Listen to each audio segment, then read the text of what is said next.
오늘도 주님의 말씀을 통해 하나님 나라를 누리는 복이 있기를 주님의 이름으로 축원합니다.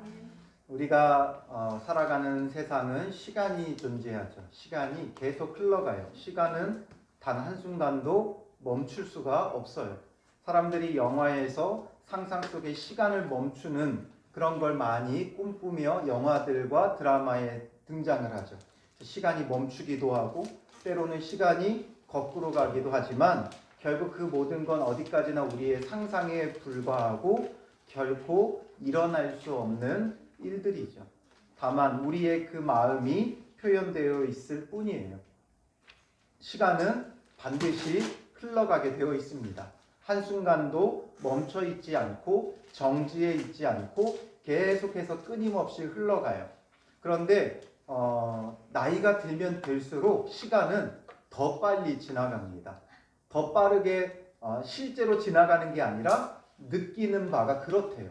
그래서 왜 그런가 이런 것들에 대한 사람들이 연구를 하는데 대체적으로 내리는 결론이 뭐냐면 모든 것에 익숙해지면 시간이 더 빨리 간대요. 가는 것처럼 느껴진대요. 낯선 곳에 가면 그 낯선 것들로 인해서 뭔가 이 시간이 마치 더디 가는 것처럼 느껴지지만 익숙해지면 시간이 금방 가는 것처럼 느껴진대요. 그래서 나이가 들면 들수록 점점 시간이 빠르다. 어른들 다 시간이 너무 빨리 가 이런 소리를 많이 하죠. 그래서 시간은 계속해서 끊임없이 흘러가요. 그냥 지나가는 것 같지만 그 시간은 결코 그냥 또한 지나가지 않는다는 거예요. 시간은 끊임없이 지나가지만 또한 그냥 지나가지 않는다는 사실을 우리는 잊으면 안 돼요. 그게 무슨 의미가 우리에게 있냐면 우리가 지금 출애굽기 말씀을 보면서 요셉을 알지 못하는 왕이 애굽의 왕이 되면서부터 어떤 일이 벌어져요? 애굽 왕은 이스라엘이라고도 하고 히브리 민족이라고도 하죠. 그래서 이 히브리 민족을 박해하기 시작해요. 괴롭히기 시작해요. 왜냐하면 이스라엘 사람들이 너무 많아지니까 위협을 느낀 거죠. 저 사람들이 점점 강해져서 우리나라를 빼앗으면 어떡하나? 아니면 적이 침입해 왔을 때 같이 합세해서 우리를 치고 떠나가면 어떡할까? 이런 염려 속에 점점 학대를 하기 시작을 해요. 그때 태어난 한 사람이 누구예요? 모세였어요. 하나님은 모세를 통해 이제 이스라엘 백성을 애굽에서 건져내실 계획을 가지고 이 땅에 모세를 보내셨어요. 그리고 모세가 몇 살이 되어져요? 40살이 되어져요. 40살쯤 되어졌으면 이제 뭔가 할 수 있는 아주 좋은 위치에 놓여 있을 때죠. 그런데 그때 히브리 사람을 애굽 사람이 괴롭히는 걸 보면서 못 참고 애굽 사람을 죽였다가 이 일이 들통나 어디로 도망가요? 미디안 광야로 도망을 가게 돼요. 그리고 이제 미디안 광야에서 도망자 생활을 몇 년 동안 하냐면 40년을 또 해요. 그러니까 이스라엘 백성이 학대를 받으며 괴롭힘을 당하기 시작한 지 얼마나 시간이 지난 거예요? 80년의 시간이 지난 거예요. 80년 동안 지금 이스라엘 사람들은 애굽 땅에서 애굽 사람들에게 학대를 받고 괴롭힘을 당하며 고통스럽게 살아가고 있었어요. 아무것도 달라질 것 같지 않았고 어떤 기대와 희망과 소망도 없었어요. 그냥 80년의 시간이 계속 끊임없이 흘러간 것처럼만 느껴졌어요. 그런데 그 가운데 어떤 일이 있었어요? 하나님이 그들의 그 모든 것을 보고 듣고 계셨다, 알고 계셨다 말씀하죠. 오늘 본문은 3장 11절부터지만 앞선 본문에 보면 7절에 여호와께서 이르시되 내가 애굽에 있는 내 백성의 고통을 분명히 보고, 하나님은 다 보고 계셨다는 거예요. 그리고 그들의 감독자로 말미암아 부르짖음을 듣고, 그들이 부르짖는 걸 다 듣고 계셨다는 거예요. 그리고 그 근심을 알고 계신다는 거죠. 그래서 보고 듣고 알고 계시기 때문에 하나님은 그들을 구원하기 위해 모든 것을 준비하고 계셨다라는 거예요.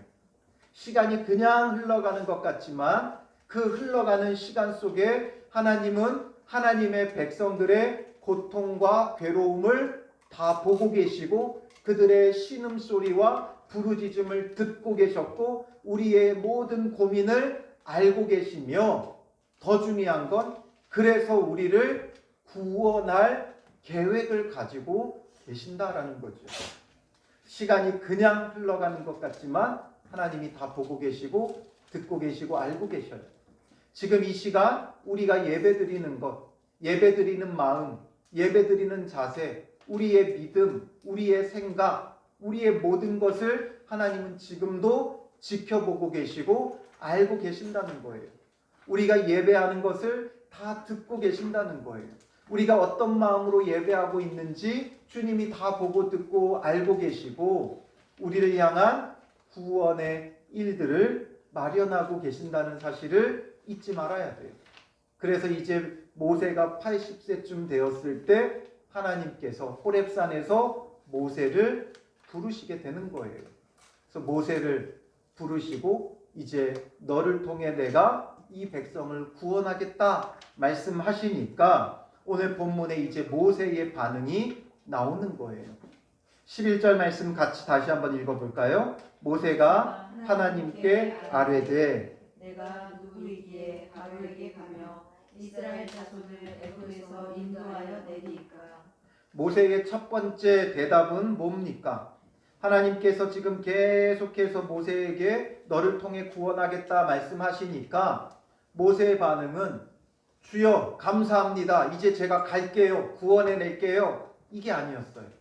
오히려 못합니다 이거죠. 내가 누구이기에 말하는 거예요. 내가 누구이기에 내가 뭐라고 감히 바로 앞에 가고 내가 뭐라고 이스라엘 자손을 애굽 땅에서 인도하여 내느냐라는 거죠. 모세의 이 고백은 40년 전의 모습과 완전히 달라요. 40년 전의 모세는 어떠했어요? 물론 모세의 그 심정을 이 출애굽기에서는 상세히 나타내주고 있지는 않지만 오히려 사도행전에 보면 모세의 그때의 그 마음, 그 심리를 잘 보여줘요. 모세가 40쯤 되었을 때 애굽의 왕궁에서 자라서 많은 지혜와 지식과 학식을 갖추고 많은 지위와 권세를 갖고 있을 때 그가 어떠했느냐라는 거죠. 사도행전 7장 22절에 보면 모세가 애굽 사람의 모든 지혜를 배워 그의 말과 하는 일들이 능하더라. 지혜와 능력을 갖췄어요. 왜냐하면 어머니 품에서는 신앙교육을 잘 받았고 어렸을 때 젖먹이 때에는 엄마가 유모 역할을 하죠. 그래서 엄마의 젖을 먹으며 엄마의 품 안에서 신앙교육을 잘 받았고 그리고 어느 젖먹이의 때를 벗어나서는 왕궁에서 왕자 교육을 받은 거예요. 궁궐 교육을 받은 거예요. 그 당시 모든 세계 가운데 가장 문명이 발달했던 데가 바로 이 애굽, 이집트예요. 일찍부터 이집트에는 문명이 발달했고 그래서 어떤 천문학이나 수리학이나 이 모든 것들이 굉장히 발달한 그런 나라였죠. 그런 나라의 궁궐 교육이었으니까 왕실 교육이었으니까 최고의 학식을 가르쳐주는 그런 교육이었죠. 그래서 그 속에서 많은 지혜를 배우고 많은 것에 능한 자가 되어졌어요. 그리고 나서 23절에 보면 나이가 40이 되매 그 형제 이스라엘 자손을 돌볼 생각이 나더니 말하는 거예요. 나이가 40쯤 되니까 이제 자의식이 깬 거죠. 아, 그래도 내가 히브리 민족인데 비록 지금 바로의 딸에게 입양되어서 궁궐 안에서 크기는 했지만 내가 히브리인이라는 것을 다시금 자각하기 시작한 거예요. 비록 자기가 히브리인이라는 걸 숨기면 오히려 어때요? 그냥 궁궐에서 많은 권세와 능력을 가지고 살아갈 수 있었어요. 그런 위치 속에 있었던 게 모세였어요. 얼마든지 그 속에서 자기의 피를 속이고 자기 민족을 속이고 살아갈 수 있었죠. 특히나 모세를 입양했던 이 바로의 딸 하셉수트라는 여인인데 이 하셉수트가 이 당시에는 섭정을 하고 있었어요. 하셉수트가 이제 자기의 남편이 첩에게서 낳은 아들이 왕위를 이었기 때문에 이 하셉수트가 원래는 오히려 섭정을 하고 실질적인 모든 권한은 모세의 양어머니인 이 하셉수트에게 있었어요. 그러니까 어머니한테 계속 잘 보이고 하면 이 애굽의 권력자가 될 수 있는 게 모세였죠. 그런데 그때 어느 정도 자의식이 깨면서 자기가 그래도 히브리 민족이라는 것을 잊지 않고 무엇을 하려고 하는 거예요? 그 형제 이스라엘 자손을 돌볼 생각이 나더니 말하는 거예요. 아, 내가 이제 우리 민족을 좀 돌봐야 되겠다. 학대받는 우리 민족. 모세가 이때 나이가 40세였으니까 23절에 보면 나이가 40이 되어 있잖아요. 모세가 40세가 됐으니까 이스라엘 백성이 학대받은 지도 얼마가 된 거예요? 최소 40년이 된 거예요.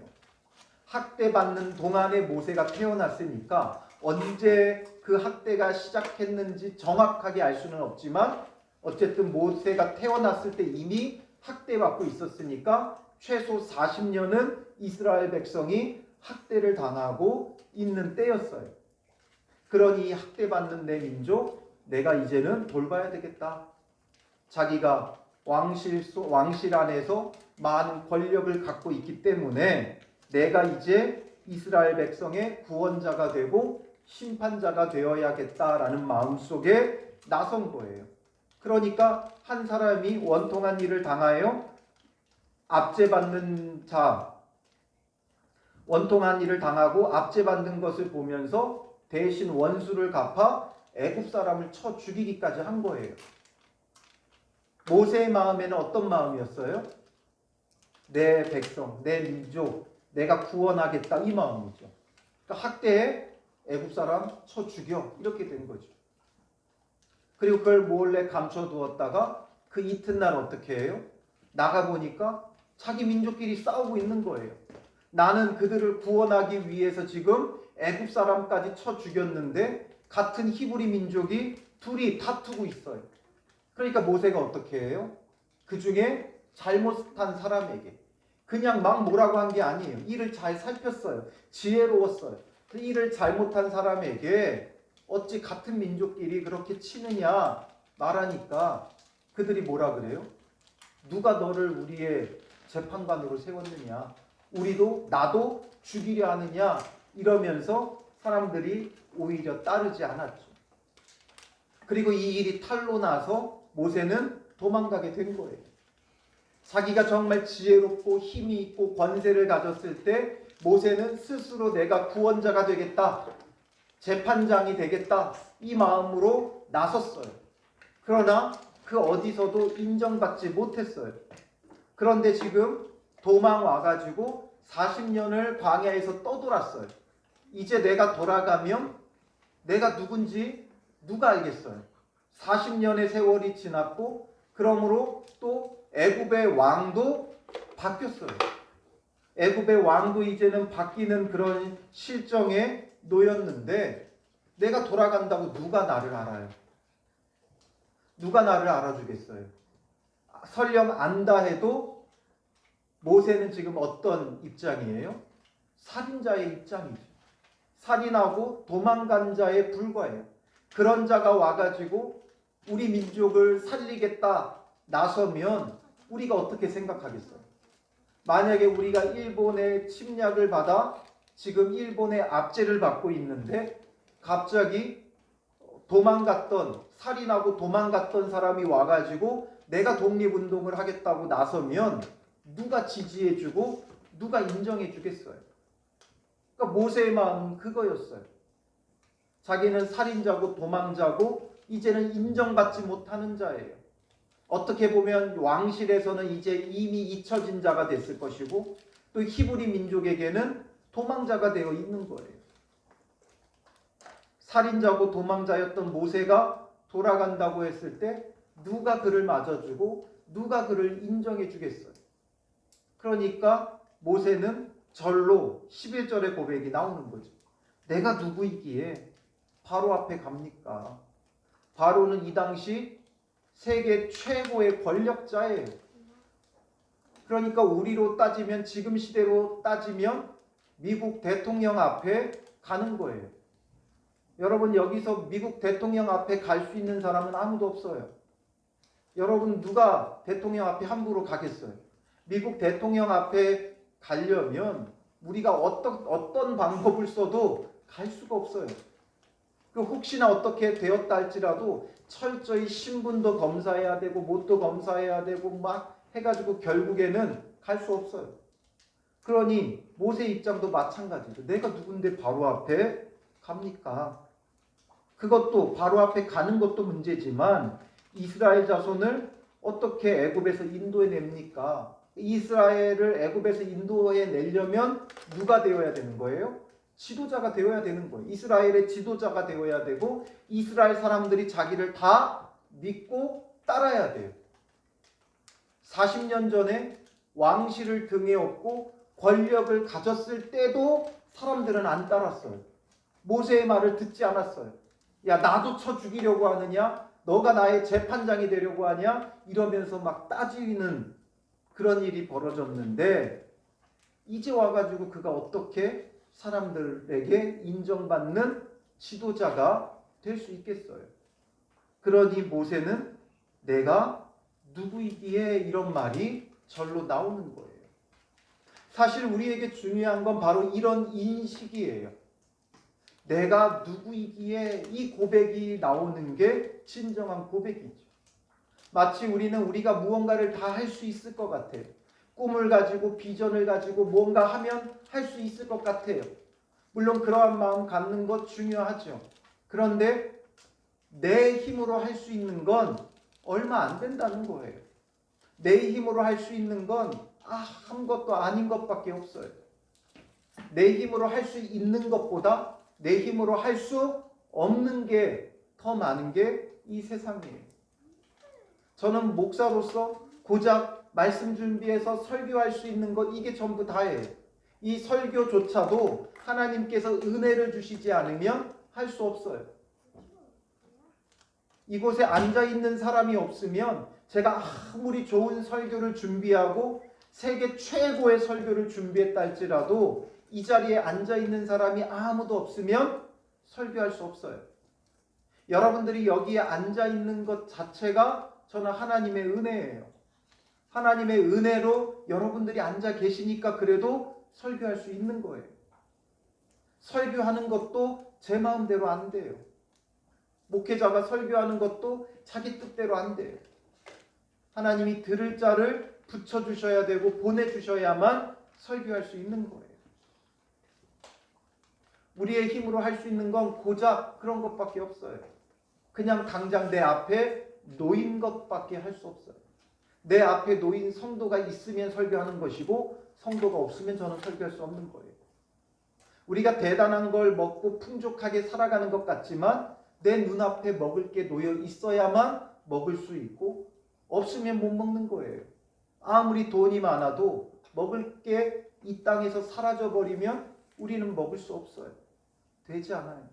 아무리 넘쳐나도 나한테 팔지 않으면 아무 소용이 없어요. 요즘 물가가 급등하죠. 왜 그래요? 러시아와 우크라이나의 이 전쟁이 계속 되어지니까 물가가 계속 올라가고 있어요. 석유가 없어서 석유값이 올라가는 게 아니에요. 가스가 없어서 올라가는 게 아니에요. 밀이 없어서 가격이 올라가는 게 아니에요. 쌓여 있는데도 유통이 안 되니까 올라가는 거예요. 이게 바로 우리의 현실이에요. 하나님께서 뭐 하나만 멈추게 하면 우리는 아무것도 할 수 없는 존재죠. 그러므로 내가 무엇을 하겠다 나서는 것보다 하나님 앞에 내가 무엇이기에 이 고백이 더 중요한 거예요. 그 이야기는 내가 아무것도 아니기에 주님이 도와주셔야만, 주님이 붙드셔야만, 주님이 해주셔야만 된다는 그 고백이죠. 내가 열심히 공부해서 100점 맞을 수 있다. 내가 열심히 일해서 100만 원, 200만 원, 1000만 원, 1억 연봉 내가 얻을 수 있다. 이런 의식으로 우리가 덤벼들어서 어느 정도 성과를 얻을지는 몰라요. 그러나 고작 그 100점이 무슨 의미가 있어요? 아무리 100점을 맞아도 아무 소용이 없어요. 아무리 100점을 맞아도 대학교에 떨어지면 그만이에요.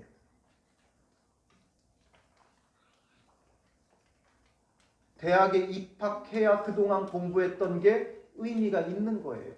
아무리 평상시에 전교 1등, 2등 했어도 대학에 떨어지면 아무 소용이 없어요. 1등, 2등 했다는 건 아무 의미가 없어요. 정말 중요한 건 들어가는 게 중요한 거죠. 하나님이 들어갈 수 있도록 인도해 주시는 게 중요한 거예요. 절대적으로 하나님의 은혜에 있는 것이죠. 내가 아무리 많은 능력을 가지고 연봉 1억, 2억 받을 수 있는 사람이라고 해도 회사에서 채용해 주지 않으면 소용이 없어요. 내가 CEO의 자격을 갖고 있다 할지라도 회사에서 채용 안 해주면 끝이에요. 내가 대학 교수의 실력을 갖고 있어도 교수로 뽑아주지 않으면 소용이 없어요. 총신대학교의 총장을 했던 김의원 교수님이라고 계셔요. 그분이 이제 제가 신대원 입학했을 때 담당 교수님이었어요. 그래서 그분이 그런 이야기를 하시더라고요. 이제 입학한 담당 학생들을 불러서 같이 이렇게 이야기를 나누면서 자기가 구약학을 전공해서 구약학 교수가 되어졌는데 자기의 실력으로 되었다고 단 한 번도 생각한 적이 없다는 거예요. 내가 공부를 마치고 한국 땅에 들어올 때 마침 총신에 구약학 교수의 자리가 비어 있었고 하나님께서 인도해 주셔서 교수가 되었다는 거예요. 자기보다 더 탁월한 학식을 가진 사람도 있을 것이고 여러 가지가 있겠지만 마침 자기가 마치고 돌아왔을 때 그 자리가 비어 있었다는 거죠. 아무리 전 세계에서 인정해 주는 교수랄지라도 자리가 안 비어 있으면 못 들어가는 거잖아요. 그러니 우리에게 중요한 건 정말 하나님을 의지하고 하나님의 인도하심을 구하는 거예요. 모세는 40년 전에 오히려 잘 나갔어요. 건강했고 지혜로웠고 똑똑했고 말과 하는 일들이 능했었고 또 상당한 지위와 권력까지도 가지고 있었어요. 그런데도 아무도 인정해주지 않잖아요. 그러나 이제 40년이 지나 80이 된 힘도 많이 약해졌고 이전만큼 지혜롭지 못한 모세인데 하나님은 글을 쓰겠다는 거예요. 왜냐하면 이제는 철저히 하나님을 믿고 의지할 그 상황이 되었기 때문에 그래요. 내 힘으로 뭐 할 수 있다 할 때는 하나님께서 쓰시지 않아요. 그냥 내버려 둬요. 한번 해봐라. 안 되거든요. 내가 뭔가 할 수 있을 때 하면 자기 힘이고 자기 공로고 자기 능력인 줄 알아요.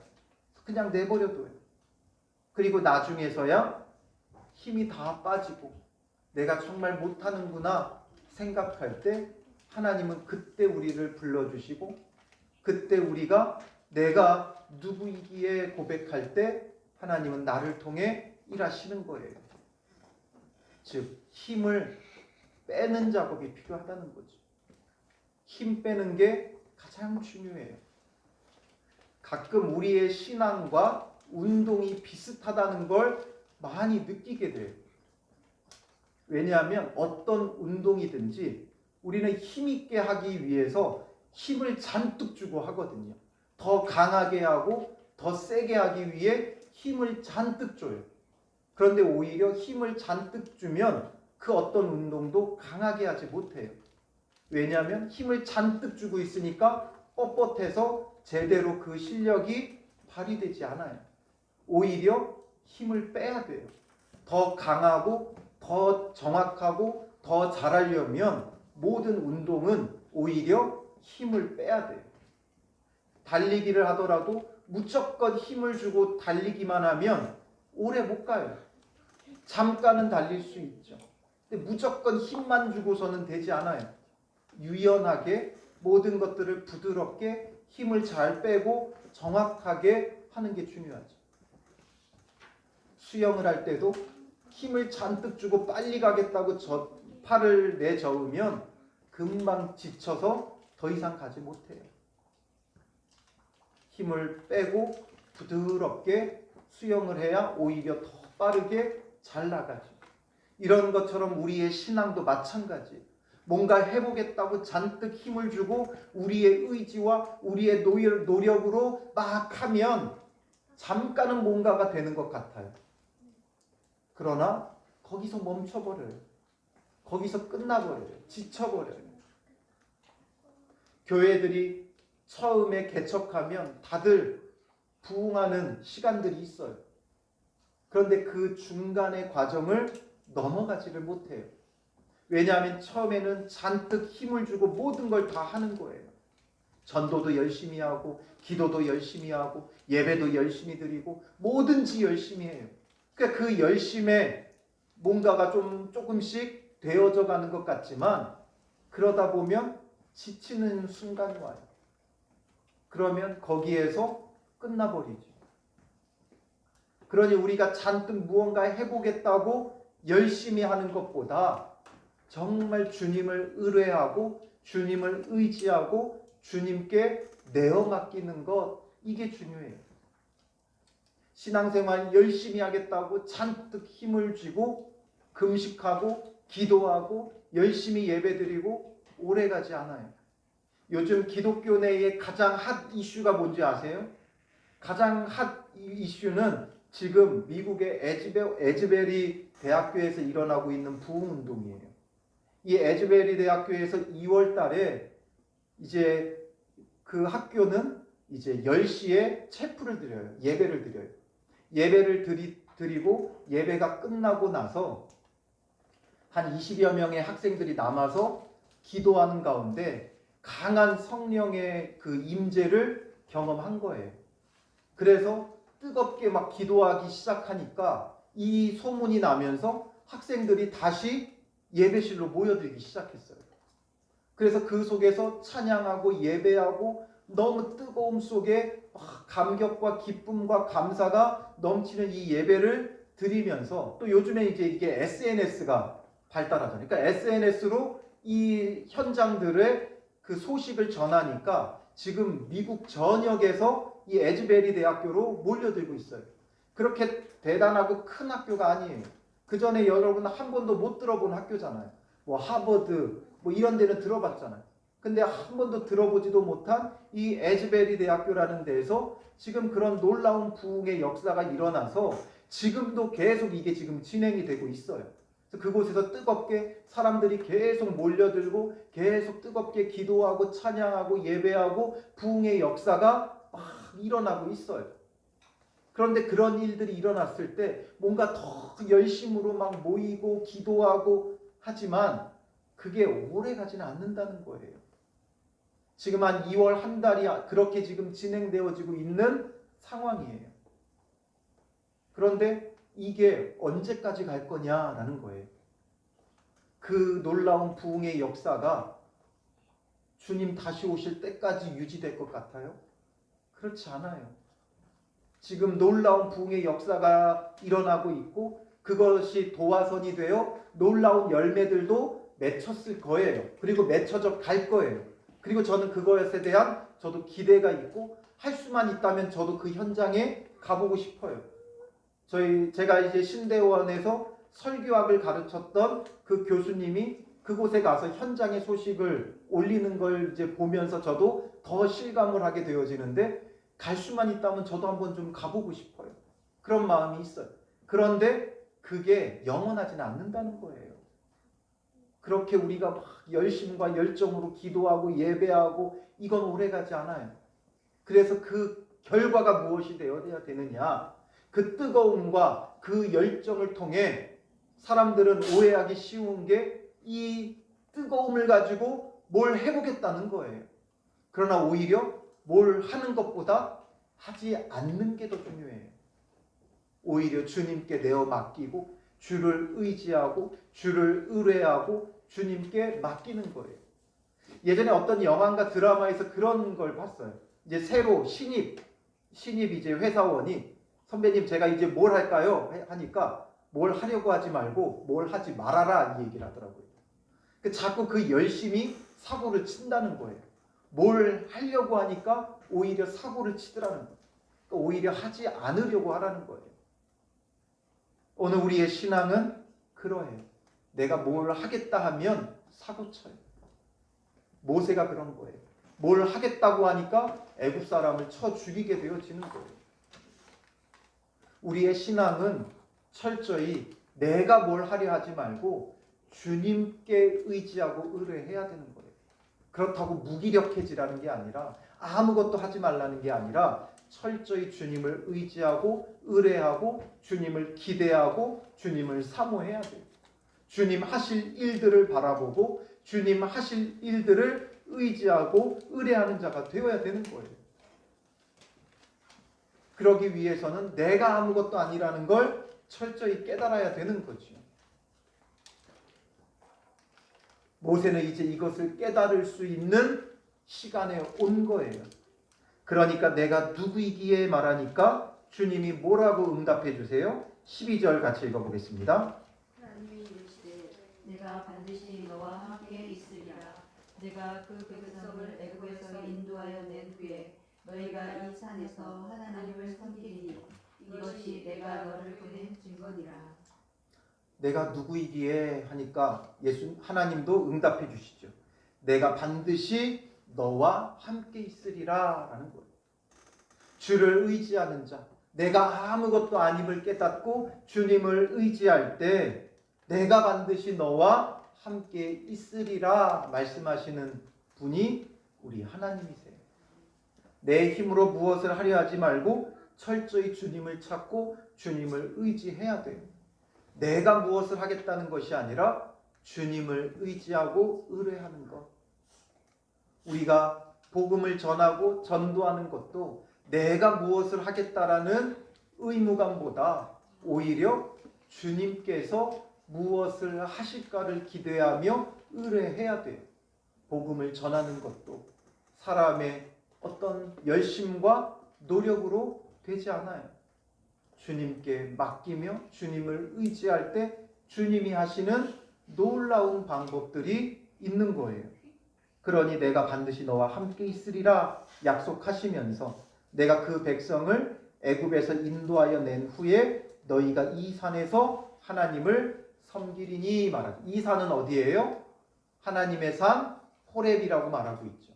그리고 이 호렙산이 어느 산과 같은 산이에요? 신의 산과 같은 산이에요. 그래서 나중에 출애굽한 이스라엘 백성이 이 호렙산에 이르러서 하나님과 언약을 맺고 하나님께서 그들에게 율법을 수여하시고 그들에게 또한 성막을 짓도록 지시하시고 성막을 짓는 곳이 바로 이 땅이 되어지는 거예요. 그러니 함께 있어 이제 이 땅에 와서 하나님을 섬기게 될 것이고 그것이 바로 내가 너를 보낸 증거다. 바로 그런 일이 벌어지는 것이 내가 너를 보낸 증거가 된다라는 것을 말해주고 있는 거예요. 그러므로 우리는 철저히 주님을 의지해야 되고 의뢰해야 돼요. 그러면 주님은 우리와 반드시 함께 하실 것이고 하나님의 구원의 일들이 다 이루어지게 되어지는 것이죠. 이게 믿음이고 이게 신앙생활이에요. 신앙생활은 내가 뭘 하는 게 아니라 내가 뭘 하지 않는 거예요. 진정한 실력은 뭐라 그랬어요? 진정한 능력은 칼을 뽑는 게 아니라 칼을 도로 칼집에 꼽는 거죠. 내가 뭘 하는 게 아니라 내가 뭘 하지 않는 거예요. 그리고 주님이 하시는 게 바로 그게 믿음이고 그게 신앙생활이에요. 내가 무엇을 하려 하지 말고 나는 무엇을 하지 않고 하나님께서 무언가를 하시도록 내어드리는 것, 이게 바로 믿음인 거죠. 그래서 모세가 이제 하나님께 물어요. 13절에 내가 이스라엘 자손에게 가서 이르기를 너희 조상의 하나님이 나를 너희에게 보내셨다 하면 그들이 내게 묻기를 그의 이름이 무엇이냐 하리니 내가 무엇이라고 그들에게 말하리까 말하죠. 하나님이 나를 보내셨다 말하면 그들이 그의 이름이 무엇이냐 묻는다는 거예요. 이게 뭔가 우리의 정서에는 좀 이해가 안 돼요. 뭔 소리야 이게. 하나님이 보내셨다는데 그의 이름이 무엇이냐 왜 묻느냐 하지만 왜냐하면 이 애국 사람들의 문화권에는 8개의 대표적인 신이 있어요. 8신이 있어요. 8개의 대표적인 신. 그러니까 누가 어떤 신의 위임을 받았다 하면 그 사람들이 그 신이 누구인지 묻는 습관이 있었어요. 이스라엘 백성에게는 유일신이지만 오늘 우리에게도 유일신 하나님밖에 없지만 세상 사람들은 다신론이에요. 모든 게 다 신이에요. 그러니까 애국 사람들도 대표적인 그들의 강한 신, 그들에게 신이 8개만 있는 게 아니라 더 많이 있겠지만 대표적으로 강력한 신으로 여기는 신이 8개가 있다는 거예요. 그러니까 어느 신의 명령을 받고 왔는지가 분명해야 되잖아요. 그래서 그 사람들은 그런 것을 묻곤 했다는 거예요. 신이 보냈다 이러면 어느 신이냐? 그 신의 이름이 무엇이냐? 그래서 어떤 신인지를 분명히 해야 되는 거죠. 그러니까 하나님께서 모세에게 하나님의 신명, 하나님의 그 이름을 알려주세요. 그게 뭐예요? 14절 같이 읽겠습니다. 하나님이 모세에게 이르시되 나는 스스로 있는 자이니라. 또 이르시되 너는 이스라엘 자손에게 이같이 이르기를 스스로 있는 자가 나를 너희에게 보내셨다 하라. 하나님은 모세에게 자신의 이름을 나는 스스로 있는 자이니라 말씀하시죠. 나는 스스로 있는 자이니라 이 말이 히브리어로는 예흐예 아쉐르 예흐예라는 말이에요. 예흐예 아쉐르 예흐예. 뭐 우리가 알아듣기가 좀 어렵죠. 이것을 영어로 직역하는 게 가장 확실하게 표현할 수 있어요.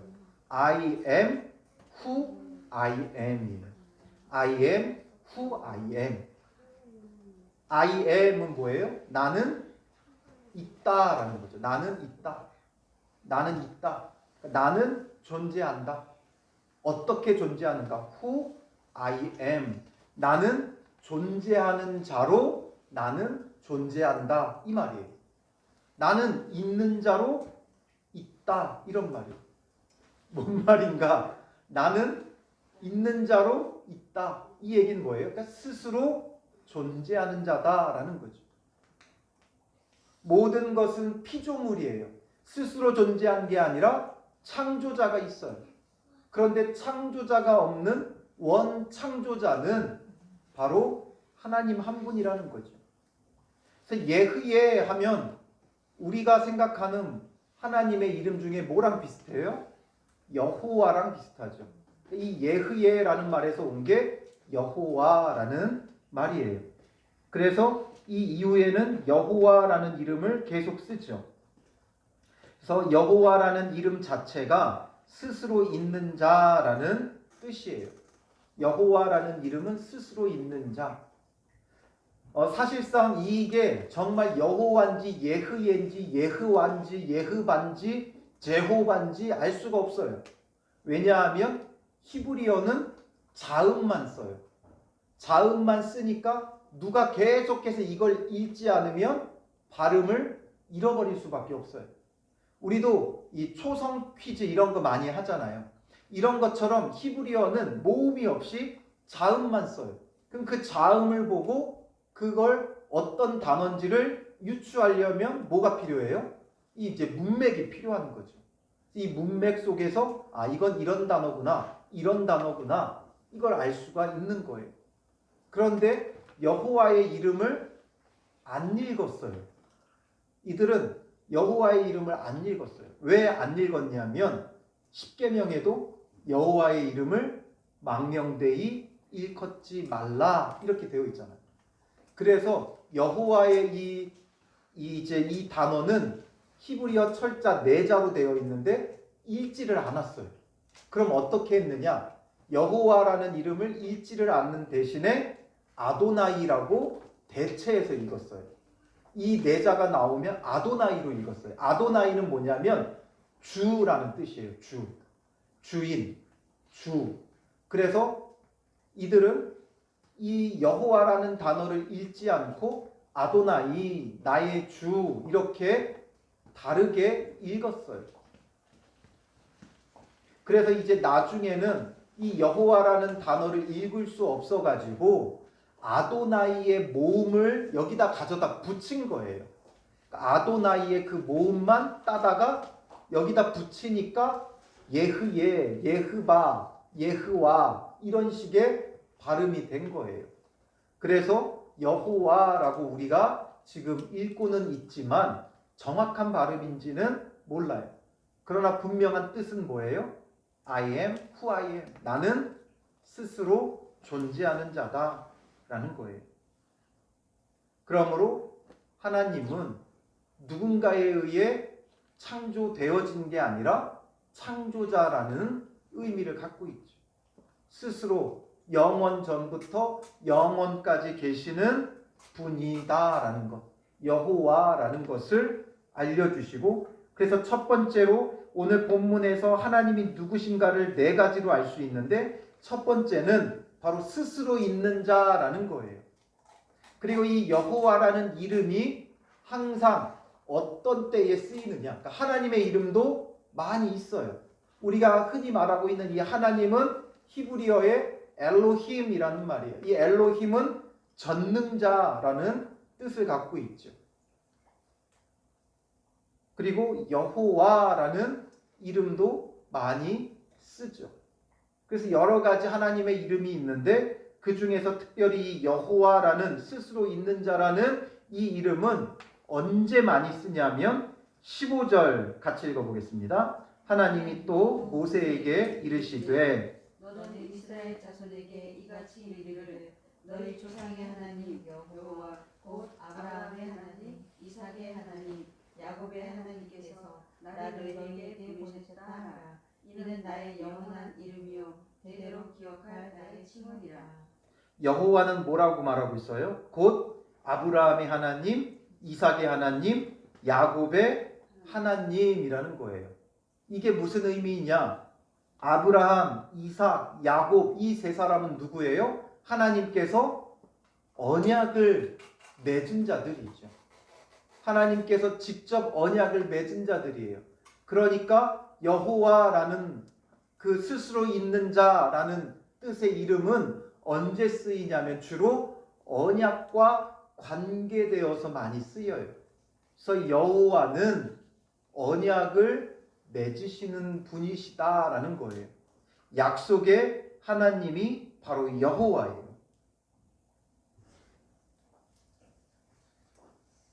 그래서 첫째는 여호와라는 이름은 스스로 있는 자라는 것이고, 그리고 이 여호와는 아브라함의 하나님, 이삭의 하나님, 야곱의 하나님, 즉 언약을 맺으시는 분, 그의 백성과 언약을 맺으시는 분이 바로 여호와라는 거예요. 그리고 세 번째는 무엇이냐? 16절 같이 읽어보겠습니다. 너는 가서 이스라엘의 장로들을 모으고 그들에게 이르기를 여호와 너희 조상의 하나님 곧 아브라함과 이삭과 야곱의 하나님이 내게 나타나 이르시되 내가 너희를 돌보아 너희가 애굽에서 당한 일을 확실히 보았노라. 계속해서 17절 내가 말하였거니와 내가 너희를 애굽의 고난 중에서 인도하여 내어 젖과 꿀이 흐르는 땅 곧 가나안 족속, 헷 족속, 아모리 족속, 브리스 족속, 히위 족속, 여부스 족속의 땅으로 올라가게 하리라 하셨다 하면 되어 있죠. 하나님께서는 이 여호와라는 이름의 세 번째 의미는 뭐냐면 너희를 돌보고 애굽에서 당하는 일을 확실히 보았기 때문에 이제 내가 너희를 애굽의 고난 중에서 인도하여 내어 젖과 꿀이 흐르는 땅으로 인도할 것이다 말하죠. 그러니까 바로 언약을 맺으셨던 것을 이제 이루시는 분이 여호와라는 거예요. 즉 언약의 성취자가 바로 여호와예요. 그래서 여호와는 스스로 있는 자고, 그리고 언약을 맺으시는 분이고, 또 그 언약을 성취하시는 분이 바로 여호와라는 거죠. 그리고 마지막 네 번째 18절에 보면 그들이 내 말을 들으리니 너는 그들의 장로들과 함께 애굽 왕에게 이르기를 히브리 사람의 하나님 여호와께서 우리에게 임하셨은즉 우리가 우리 하나님 여호와께 제사를 드리려 하오니 사흘길쯤 광야로 가도록 허락하소서 되어 있죠. 여호와께 제사 드리러 간다 이거예요. 즉 여호와는 제사를 받으시는 분이죠. 제사를 받는다는 건 관계를 맺는다는 거예요. 제사를 통해 관계를 맺는 거예요. 그러므로 여호와는 우리의 신앙의 대상이 되는 분이 여호와죠. 그래서 여호와는 첫째는 스스로 있는 자시고 두 번째는 언약을 맺으시는 분이고 세 번째는 언약을 성취하시는 분이고 그리고 우리로 하여금 신앙하며 섬겨야 될 분이 바로 여호와이신 하나님이세요.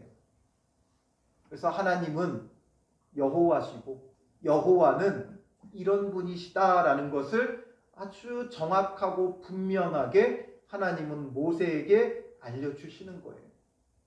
그래서 우리가 여호와 많이 부르지만 그 여호와라는 이름에는 이런 의미가 담겨 있어요. 스스로 계시며 우리의 구원을 위해 언약을 맺으시고 그 언약도 직접 이루시고 성취하시고 그러므로 그 구원받은 우리를 통해 예배를 받으시는 분이 여호와가 되시는 거죠. 그래서 구체적인 구원의 일들을 말씀하세요. 19절에 내가 아노니 강한 손으로 치기 전에는 애굽 왕이 너희가 가도록 허락하지 아니하다가 내가 내 손을 들어 애굽 중에 여러 가지 이적으로 그 나라를 친 후에야 그가 너희를 보내리라. 내가 애굽 사람으로 이 백성에게 은혜를 입히게 할지라. 너희가 나갈 때에 빈손으로 가지 아니하리니 여인들은 모든 이웃 사람과 및 자기 집에 거류하는 여인에게 은폐물과 금폐물과 의복을 구하여 너희의 자녀를 꾸미라. 너희는 애굽 사람들의 물품을 취하리라 말씀하시죠. 이게 다 내가 하겠다는 거예요. 여호와가 하시겠다. 왜냐하면 여호와는 스스로 계신 분이고 또 그의 백성을 구원하기 위해 언약을 맺으신 분이고 그 언약을 또 이루시는 분이고 그러므로 이제 그의 백성에게 신앙의 대상이 되고 예배를 받으시는 분이기 때문에 그 여호와가 구원하시겠다 이거예요. 그 여호와가 너와 반드시 함께해서 처음에는 바로가 보내지 않지만 내가 그 나라를 친 뒤에야 보내게 될 것이고 이 백성에게 내가 은혜를 입게 하여 너희가 나갈 때에 빈손으로 가지 않게 만들겠다라는 거죠. 바로 하나님께서 구원해 주시고 복 주실 것을 여호와의 이름으로 약속해 주시는 거예요.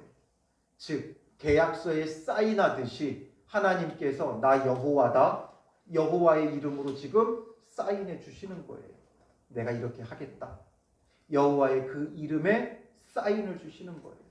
나는 스스로 있는 자고 나는 너희와 언약을 맺은 자고 그리고 나는 그 언약을 이루는 자고 그래서 너희를 통해 섬김을 받을 자다. 그러니 나는 여호와다 하면서 정확하게 그 이름을 알려주시는 거죠. 그러니 그 이름으로 인해 이제 바로를 치고 너희들을 구원해낼 것이다. 다시금 약속해 주시는 거예요. 그러니 이 약속대로 약속의 성취자니까 또 이루실 것이고 그러므로 그 약속의 성취를 통해 나와서 하나님 앞에 제사하며 섬기는 백성이 되어질 것을 또다시 기대하게 만드시는 거죠. 그분이 바로 여호와 하나님이세요. 오늘 우리에게도 동일한 분이세요. 그러므로 우리와 맺은 구원의 그 약속을 성취해 주실 것이고 우리로 하여금 복되게 하시며 우리를 통해 예배를 받으실 분이에요. 그러니 여기에 내가 할 게 뭐가 있습니까? 여기에 모세가 할 게 무엇이 있습니까? 모세는 그냥 가면 되는 거예요. 가라는 대로 가면 되는 거예요. 하나님께서 모세로 하여금 바로에게 가라 그럼 바로에게 가는 것이고, 이스라엘 장로들에게 가라 그러면 이스라엘 장로들에게 가면 되는 거예요. 모세가 무얼 할 건 없어요. 오히려 모세가 무얼 안 하는 게 중요해요. 내가 뭘 하겠다고 하면 하나님의 뜻과 계획을 망가뜨릴 수밖에 없는 거예요. 그러니 여기서 모세가 할 건 없죠. 왜? 하나님이 여호와시기 때문에. 스스로 계시면서 구원의 약속도 맺으시고 그 구원의 약속도 직접 이루시는 분이 여호와이기 때문에 모세가 할 건 없어요. 모세는 그냥 다만 대리자로 서 있기만 하면 되는 거예요. 오늘 우리의 삶도 마찬가지예요. 내가 무엇 하는 게 아니라 하나님께서 하실 거예요. 왜? 여호와시니까. 그분이 스스로 계신 분이고 그분이 언약을 맺으신 분이고 그분이 그 언약을 이루시는 분이라는 거예요. 그러니 우리는 할 게 없어요. 여호와가 하시는 거예요. 우리가 무엇을 하려고 하지 말고 주님께 맡기고 우리는 그냥 대리자의 역할이 되는 거예요. 내가 아무것도 아님을 깨닫고 주님의 대리자가 되면 여호와께서 하시는 거예요. 그래서 언약과 또 그 언약의 성취에는 항상 하나님께서 여호와의 이름으로 사인을 하시는 거예요. 지금 결제해 주신 거예요. 모세가 그의 이름이 무엇이냐 하리니 내가 무엇이라고 그들에게 말합니까 하니까 하나님께서 여호와라고 해라 하면서 여호와로 지금 사인을 딱 해주시는 거예요. 그럼 이거 가지고 가면 된다는 거죠. 오늘 우리에게도 하나님은 여호와셔요. 여호와라고 우리에게 말씀하세요. 그러므로 그 이름을 가지고 우리는 나가는 거예요. 내가 무엇을 하려 하지 말고 그의 이름을 가지고 나아가세요. 그리고 주님께 모든 걸 맡기세요.